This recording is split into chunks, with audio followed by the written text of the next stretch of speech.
So LaMV3, Derrick Henry, and the Baltimore Ravens manhandled and dominated the Pittsburgh Steelers in a playoff game. I will say this though, they came out guns blazing. As a matter of fact, they dominated on the line of scrimmage as far as the runs and everything, especially in the first half. They had the Pittsburgh Steelers defense huffing and puffing because all of the runs they were doing. One of the scores, as a matter of fact, the second score that the Baltimore Ravens scored was a 13-play drive, all runs between Lamar Jackson and Derrick Henry, which Derrick Henry capitalized by scoring a touchdown for the second Baltimore Ravens score. Lamar Jackson threw for about 175, I believe, yards, and he had like 2 touchdowns, no interceptions. First drive, he actually threw the pass to Rashad Bateman, who got open. He tossed him the ball, touchdown. And the second one, right before the halftime, Lamar Jackson made a beautiful scramble within the pocket and passed the ball to Justice Hill as he took it in. He was wide open, he took it in, but everybody else was covered because Pittsburgh Steelers did do a good job as far as covering the other receivers, but they forgot about the back coming out of the backfield. He slipped out. Lamar threw the ball within the flat and scampered in for the touchdown by Justice Hill. Second half, especially in the third quarter, the Pittsburgh Steelers actually started to make a run as they scored 2 touchdowns in the third quarter. So there were some blown coverages. And of course, Brandon Stevens is one of them that blew the coverage, got toasted, and allowed the first touchdown for Pittsburgh Steelers. Second one, Nate Wiggins, he's a rookie, played good all year, but going against George Pickens, he forgot to bump him right off the line of scrimmage and allowed George Pickens to run free. He was running with him, but George Pickens got some long arms and he's pretty tall. So George Pickens caught the ball, and the Darius Washington was going to go in for the hit, but he missed the hit, and George Pickens actually spun off and actually ran it in for the touchdown after that. But other than that, overall, that was pretty much all Pittsburgh had. Baltimore Ravens across the front line stood up. They came in, got some sacks, and I think it was led by Matty BK, who had a couple of sacks, if I'm not mistaken. Michael Pierce had a sack, and I don't have the stats in front of me, but I believe somebody else had a sack as well, if I'm not mistaken. But other than that,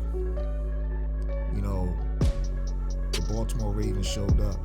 I know a lot of the headline going into the matchup was about Zay Flowers not being there, but it was pretty much no problem. Whereas though the personnel that filled in for Zay was like a wide receiver by committee between Miller, Wallace, Aguilar, and Sims.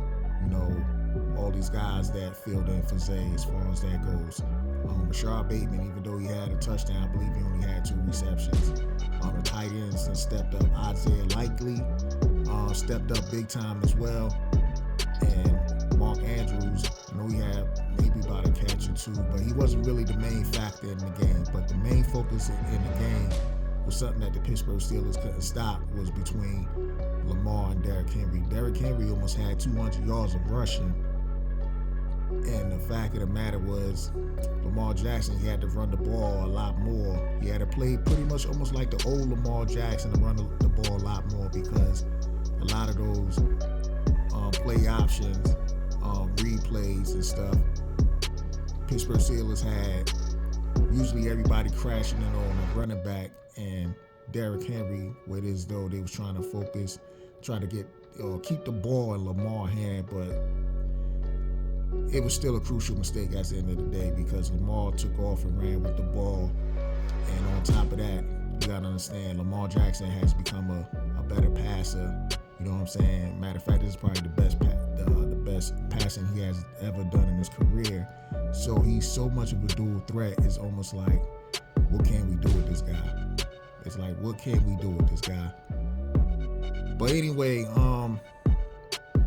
the domination by the Baltimore Ravens over the Pittsburgh Steelers really comes to no surprise to many. I'm not gonna lie, I thought leading into this game, this was gonna be kind of like a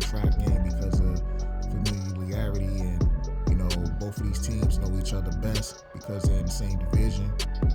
But it comes to no surprise to many because the Pittsburgh Steelers was going down the stretch on a losing streak, and Baltimore was trending in the right way on a winning streak. But because of the domination, a lot of these writers, media personalities, and everything else are already calling for the Pittsburgh head coach job and Mike Tomlin. Mike Tomlin never had a losing season ever since he's been at Pittsburgh. Never had a losing season, but because the Pittsburgh Steelers haven't won a playoff game in probably, I say, just about 8 years or 8 years or something like that. Now they want Mike Tomlin's job, to want him to be fired. And to me, I personally think it's unfair. I'm not a Pittsburgh fan, so I can't really say how they feel, but I think it's unfair because I believe Mike Tomlin is a great head coach.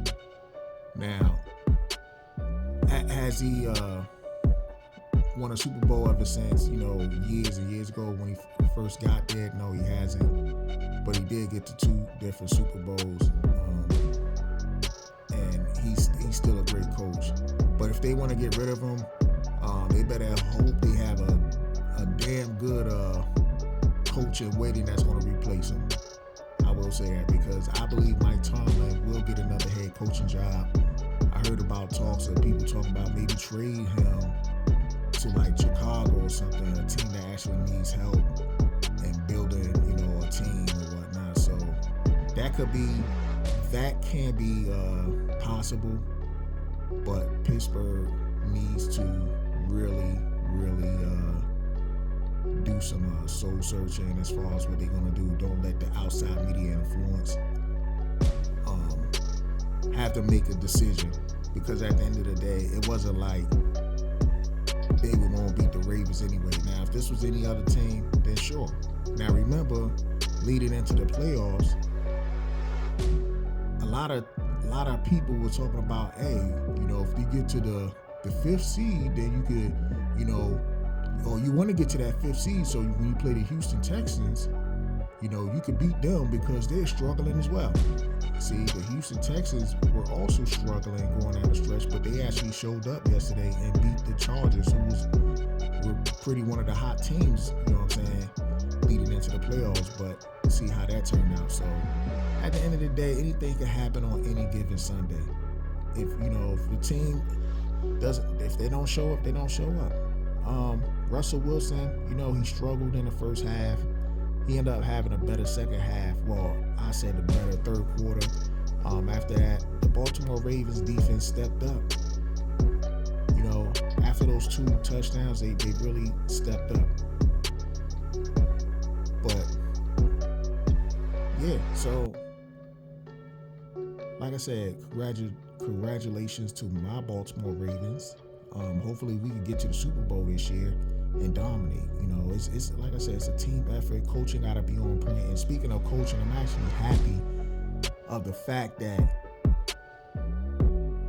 the coaching for the Baltimore Ravens didn't shy away from running plays, because remember the last 2 times Lamar Jackson and the Baltimore Ravens were the number 1 seed, and then they get to the playoffs, it's almost like they just shy away from playing like the Baltimore Ravens. Like, you have running backs, even though they didn't have Derrick Henry, you still had Gus Edwards and Mark Ingram, and the second time you still had Gus Edwards. These guys were capable running backs, definitely, and the Baltimore Ravens shied away from the run.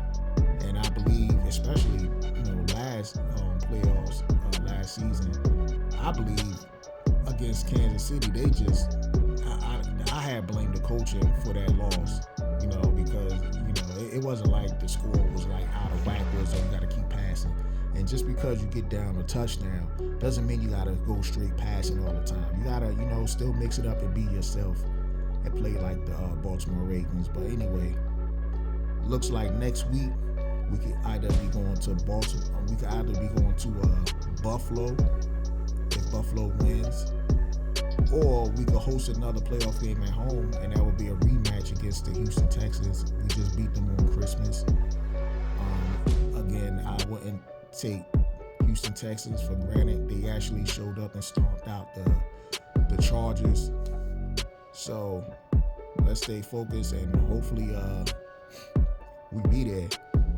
Also, Lamar Jackson, he was wincing in a little pain during this game because he took a knee to the back, as he was running and stuff like that. I was just, hoping it wasn't nothing serious, but he already clarified that it was really nothing, just like a little dinger, and he wrapped himself up, with heated pads and everything else, and turned out to be fine. So, they can shake off the pain. Wondering when we're going to get Zay Flowers back. I'm hoping the injury for Zay Flowers isn't as serious as,